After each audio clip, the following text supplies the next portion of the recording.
Hey everyone, welcome to another episode of Prime News. And man, our lead story is not something we normally talk about. So yes, we are talking about Starlink Battle for Atlas, but not for reasons you would normally think. We're talking about game file size. Now, we normally don't talk about the size of game files too much on Prime News because I don't really think it's that interesting of a topic. It's just news that you could just find anywhere on Twitter and stuff like that. But I want to bring it up because two interesting points. One, the game file size we know for Starlink Battle for Atlas, according to the digital version of the game, is 12.7 gigs, which is roughly the same size as Breath of the Wild. What's interesting is the physical version, which you can only get with the $75 starter edition, requires a 6 gigabyte download. 6 gigs! Now look, third-party games requiring downloads isn't new, but when it's only 12.7, that means they couldn't even be bothered to use the 16 gigabyte cart while charging you at least $75 to get that physical copy. This has probably made a lot of people get turned off from picking up the physical copy. It's bad enough it's already a better deal digitally for $60, but now it's like, yeah, you're kind of getting screwed if you buy the, basically, unless you really want that physical R-Wing. What's the point of buying physical for this at all on Switch at this? I mean, and I think what's more surprising about it isn't that this happened.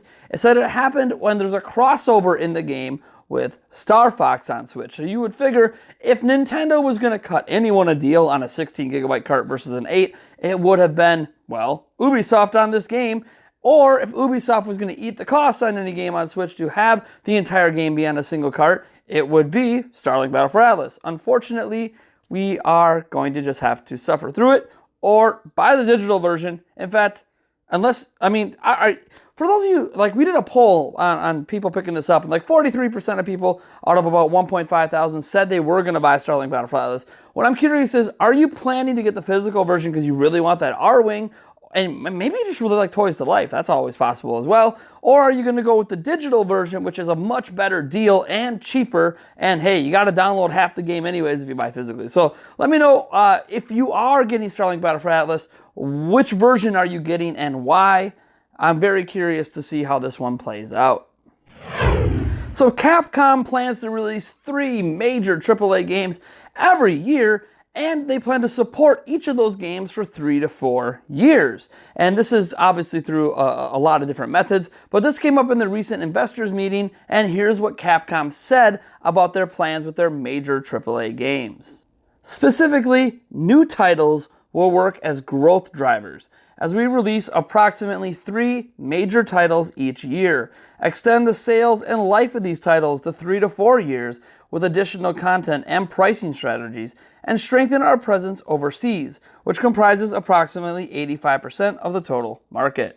Now, major AAA IPs from them, you're thinking Resident Evil, you're thinking the Monster Hunter series, you're thinking Street Fighter. There's a lot of different major IPs they have, so to get 3 out a year is actually rather ambitious, and it's just 3 major titles. They still plan to release a lot of smaller ones. Mega Man 11 they consider to be not necessarily a AAA title, more of a B-tier title, so that wouldn't be counted as part of their strategy. I think it's interesting. I also think it's interesting how they plan to still monetize and or just get the games to have a shelf life of 3 to 4 years. This is pretty much what Nintendo has going on with their evergreen titles. It'll be interesting to see if they can pull that off. I wish luck to them. I'm not really like massive into all of their games, but they do have some nice titles and they do support Switch. So hey, let's just see what happens.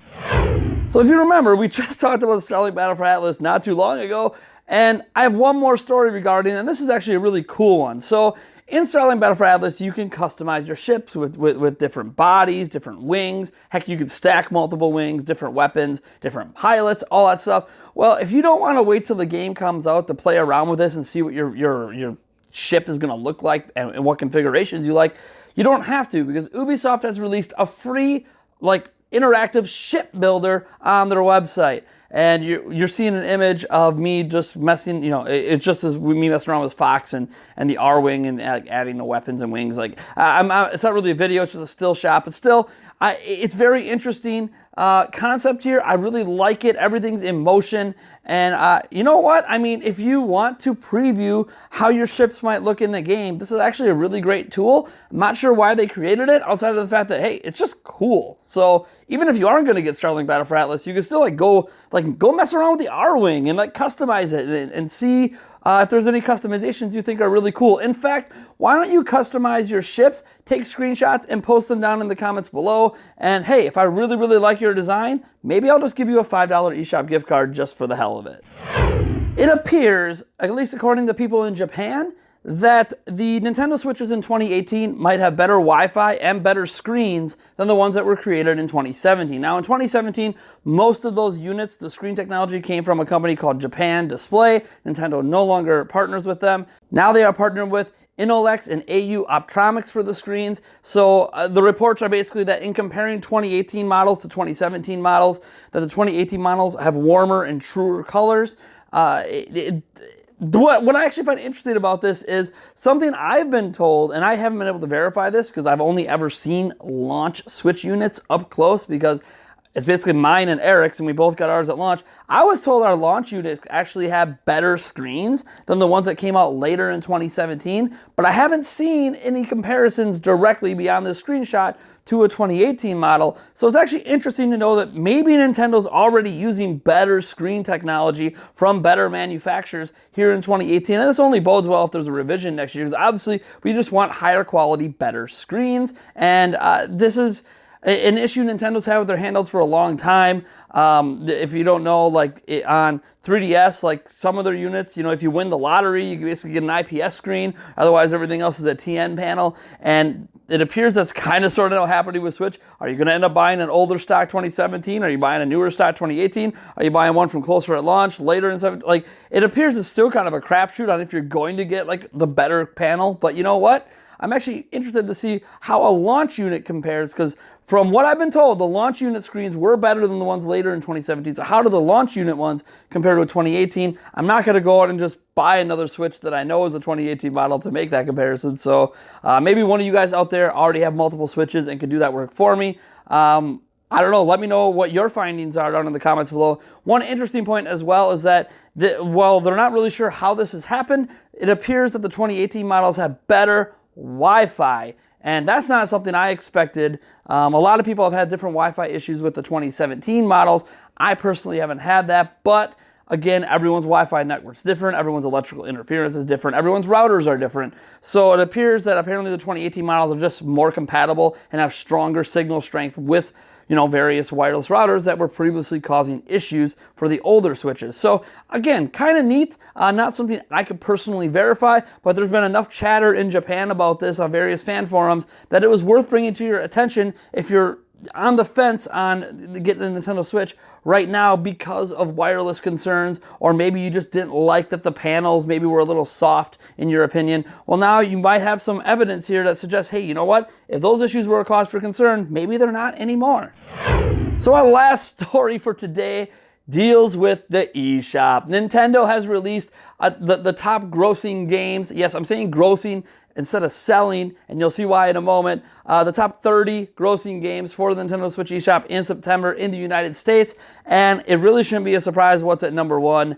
Let's just jump right into the list. So first up, we have Fortnite. Yes, it's free to download, but this isn't about number of downloads. This is about money, and they released Season 6 towards the end of last month. So obviously with a massive install base and a brand new season starting, that topped the charts. Next after that was Undertale. Really glad to see Undertale getting a second wind on Switch and doing extremely well. Hollow Knight continues to go strong at number 3.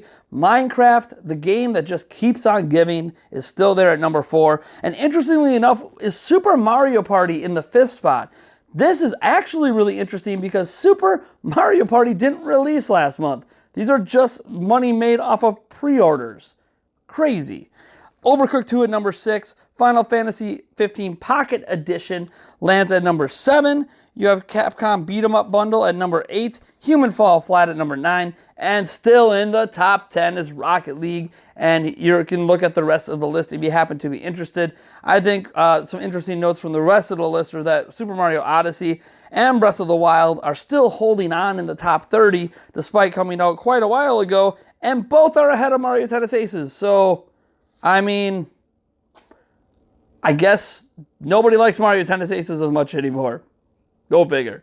Anyways, that's going to do it for today's episode of Prime News. I obviously have to say, since today is the start of the NLCS and probably already happening when you're watching this, go Brew Crew.